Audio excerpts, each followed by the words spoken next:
Le président Macky Sall n'a pas un candidat. Il a quoi alors? Il a qui? Plusieurs candidats. Amadou Ba, actuellement, il s'est imposé à lui. Il n'y pouvait pas grand-chose, d'autant plus que ce n'est pas le candidat de l'APR qu'il devrait choisir, mais le candidat de la coalition de coalition. Dans la grande majorité, je ne sais pas nous dire ça. C'est une coalition de coalition. Je ne parle pas de la grande majorité présidentielle, mais Benno Bokk Yakaar kese. C'est une coalition de coalition. Moustapha Niasse a une coalition qui s'appelle Benno Siggil Sénégal. Aminata Mbengue Ndiaye a une coalition qui s'appelle Benno ak Tanor. Macky Sall a une coalition qui s'appelle Macky 2012. Oui. Donc c'est une coalition de coalition. Donc carte blanche bu ñu ko doon wax, ce n'était pas une carte blanche. C'est ça la réalité. Et j'ai l'habitude de dire que ni Amadou Ba, c'est le cocktail politique du Sénégal. Pratiquement toutes les formations politiques du Sénégal, surtout nigériennes, ak ñi nekk ci opposition bi fu ci nekk tu verras des cassures de Amadou Ba. Il était socialiste. Et même conseiller municipal en 96, les gens oublient ça. Sous le maire Mamadou Diop. Non, d'abord, il a été battu au Parcelles Assainies en 96 par Tété Diédhiou. Les gens oublient ça parce que Tété Diédhiou était d'abord un responsable socialiste. Il n'a pas été investi. Mu dem jël transhumé dem PDS jël récépissé Ablaye Wade gagné élection yi après delluwaat mais il avait battu Amadou Ba. Après Amadou Ba dem mais Amadou Ba n'était pas tête de liste. Non, il était dans la liste. Il était dans une liste quoi. Donc c'est pas un novice. Non, pas du tout, pas du tout. Donc il a fait le socialisme. Après aussi que Wade est venu au pouvoir, il a été très proche du PDS. D'où la nomination de directeur général des impôts et domaines en 2006 sous la gouvernance, le magistère du président Wade. Donc il s'y connaît. Il a cheminé avec Karim Wade. Donc génération du concret. Il connaît c'est quoi le PDS. Après que le président Macky Sall ñëw au pouvoir avec l'APR, il a rejoint la formation politique du président. Kon xool nga ni ñi diriger réew mi yëpp moom laale na ci même dans l'opposition parce que le PASTEF est issu des entrailles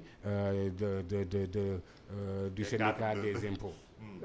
Où voilà le syndicat des impôts où il était directeur général. Après la constitution du parti ñoom ñi ngay gis ñëpp ay booyam lañ. Birame Souleye, Bassirou Diomaye, Waly Bodian, Ousmane Sonko, ainsi de suite ñoom ñëpp ay booyam lañ. xam nañ leen bañ tegee seen parti ba pare ñëw nañ wax ko defal na leen ñaan dugal na loxo ci poos. Waaw.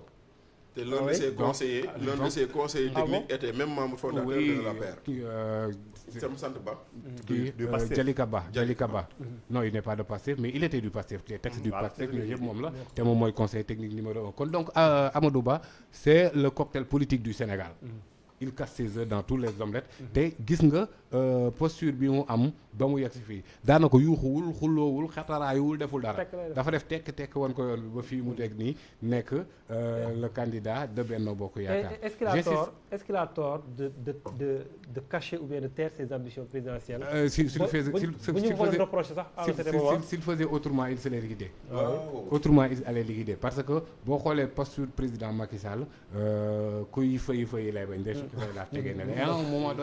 À un moment donné, il a été victime de ça. Mettre nañ ko au frigo, mettre ko à l'écart. Parce que les ambitions de Aly Ngouille Ndiaye ont été très tôt détectées. Moment boobu noonu ñëpp ñu doon prétendre jox ay ambition présidentielle dañ leen génn gouvernement. C'était le bloc des 5. Voilà. Qu'est-ce qui a fait revenir Aly Ngouille, Amadou Ba, ainsi de suite? Il y a benn imprévu boo xamante ne Mimi Touré def na ko après que bu ñu ko choisirul pour mu nekk président Assemblée nationale. Donc foofu effectivement il y a eu benn hémorragie non pas peut-être politique wala militante mais xam nañ ne sur le plan de l'intelligentsia Mimi Touré bu génn ça peut faire quelque chose ci mouvance présidentielle mais il peut le gérer. Mimi Touré génnewul député génnaalewul kenn mais imaginons un peu Mimi Touré génn face à face Amadou Ba génn. C'est que le président Macky Sall évitait à tous les niveaux. Donc il fallait impérativement trouver à Amadou Ba quelque chose qui lui permet de rester. Mais ça lui permet de rester, mais aussi ça lui donnerait des galons pour moment bii nii. Donc le président Macky Sall devrait avoir benn choix soit tas parti yom carrément bu Amadou Ba nekkuloon premier ministre wa ilaa mu teg ko premier ministre et là il aura un dauphin qu'il ne peut plus contrôler, qu'il ne peut plus gérer. Il a choisi ça pour en attendant desoon na ay quelques mois mu jéem a xool naka lay organiser ses rangs. Et c'est là où il a fait d'Amadou Ba premier ministre. Mais premier ministre boobu noonu gis nga ne am na yu mu jur. Parce que Abdoulaye Daouda Diallo a refusé d'intégrer le gouvernement dirigé par Amadou Ba. Donc il est resté aux périphéries. Donc Macky Sall xam ne donc il y a problème. Donc il faut que mu jéem a continuer pour gérer. Alors léegi li tax may boobu ba léegi may insister que ni c'est le candidat Benno Bokk Yaakaar. Toute la grande coalition. Parce que coalition boobu noonu aussi il y a une conférence des leaders. Où Macky Sall n'est pas le seul là-bas. Donc xalaatal à un certain moment donné Macky jàpp fële tous les autres leaders de la coalition jàpp de l'autre côté. Mais Macky Sall quel que soit le chef de l'opposition de la coalition wala président de la conférence des leaders s'il est minorisé il est obligé de se ranger. Absolument. Donc kon Abdoulaye Diouf Sarr s'est rangé mais il faut dire aussi que Macky Sall s'est rangé à la volonté populaire de la conférence des leaders de Benno Bokk Yaakaar. Et là Amadou Ba en dehors de Benno Bokk Yaakaar bi il y a aussi des lobbies étrangères très puissantes qui ont voté en faveur de Amadou Ba. Et aussi il y a d'autres ramifications qui ne sont pas politiques certes parce que religieux, hommes d'affaires, ainsi de suite. Donc, quoi. Voilà, exactement. Mais est-ce que le temps peut jouer en défaveur de Amadou Ba? Le temps. Il a un problème de temps. Il a un problème de temps parce que la première légitimité à laquelle Amadou Ba doit faire face, c'est ci biir kii yoom. Actuellement, APR est un parti d'opposition. Vous me saisissez? Ah oui? APR est dans l'opposition. APR est opposé. Lu tax mu nekk opposition? Parce que àndul ak kii. Je parle de l'APR, l'appareil APR. waaw parce que am na ñu dute ne confiance am na diggante. Mais tu as vu une rébellion qui vient du Parti socialiste ou de l'AFP? Non, LD. Tout le monde s'est rangé, sauf l'APR. Tout le monde. Contestation yi ngay dégg. L'APR ou une partie de l'APR? Non, contestation yi ngay gis yëpp APR la. Tu n'as vu aucune contestation qui vient d'une autre formation politique autre que l'APR. Mais Moussa démb déclaration yi bëri na de le choix idéal yi wax naa gisoo déclaration yi. waaw non dama ne ñi contesté. le choix idéal Amadou Ba le bon choix. non y en a Amadou Ba am na dara sinon duñ ko choisir. am na ñu bëri ñu ànd ak moom. mais dama ne la contestation yëpp APR la. Mame Boye Diao est de l'APR. Aly Ngouille Ndiaye est de l'APR. ADD est de l'APR. Et tant d'autres ñeneen ñi nga xamante ne waxagul. Qui ça? Non. Si. Mame Boye avait dit formellement que il sera candidat. Demain, Inch'Allah, Mame Boye va prendre son courage à main et va déclarer sa candidature. Ah bon? Et il va démissionner de la CDC, voilà? Non. Ah, okay. Pourquoi il démissionnerait? Ah, il faut être logique. Non, ce n'est pas logique. Ah si, il faut être logique. Non, dafa ne woon Mame Boye dafa ne woon bu ko président tànnee mu bàyyi CDC waaye bu ko tànnul du bàyyi CDC. Mais la CDC n'a rien à voir avec la candidature.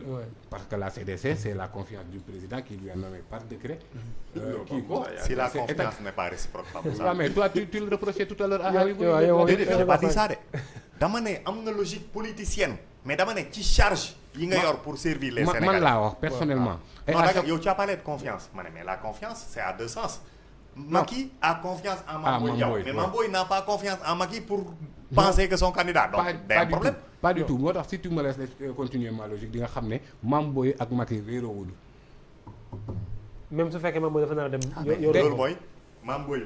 Mais je dis que Macky n'a pas un seul candidat. C'est un triangle hein. Je dis que Macky n'a pas un seul candidat. Macky ak Amadou Ba boobu réeroowuñu de. nee naa la Macky amul benn candidat. loolu bi ma koy wax ak léegi du tey Macky amul benn candidat. Mais pourquoi ngay génne am Mame Boye ci candidat wu Macky ba koy génne loo CDC. Mais sauf que loolu cette stratégie là est-ce que mën na fay. Mais parce que le cœur de Macky Sall ne penche pas en faveur de Amadou Ba. Il est obligé de prendre Amadou Ba. Il est obligé. Mais en vérité si Macky devrait choisir moom kese carte blanche comme ils le disent. Ce ne serait pas Amadou Ba. D'accord. Léegi comme le candidat de son cœur ou même le candidat de sa raison parce que Macky pense que de manière raisonnable Amadou Ba mënul réunifier sa formation politique. Casse yi fa am yëpp. Non mais parce que il est venu quand est-ce dans l'APR. Oui après hein. Mais 2 ans après l'action. ñoo xamante ni ils ont fait le traversée du désert avec lui. mais ñooñu jékki-jékki ñu ne yekkal nañ parti bi koo xamante ne il est venu après le pouvoir tu te rends compte que ni les militants authentiques et l'authentification l'authenticité ñoom dañ ko gëm. Abdou Mbow waxoon na ko déjà. Abdou Mbow est avec ADD par exemple. Effectivement. Abdou Mbow moom lay wax. il est avec ADD. C'est ça. donc am na loo xamante ne par exemple Aly Ngouille man j'aime bien sa posture. Sa démission est-ce que oui comme ni ma ko waxee Baldi est-ce que logique moom la moo laaj. non man j'aime sa posture. c'est-à-dire xam na fu mu jëm depuis très longtemps mais nee nañ ko toogal xaar. peut-être que ni le candidat de Benno mën na doon yow. donc faut pas précipiter les choses. mais bien après 2016. 2012 candidat la woon mais ba mu falaatee waa ji deuxième mandat bi daf ne ko fal nañ la ñu jeexee après yaa may jàppale. depuis 2019 donc il est toujours constant et il est toujours. D'accord Bachir.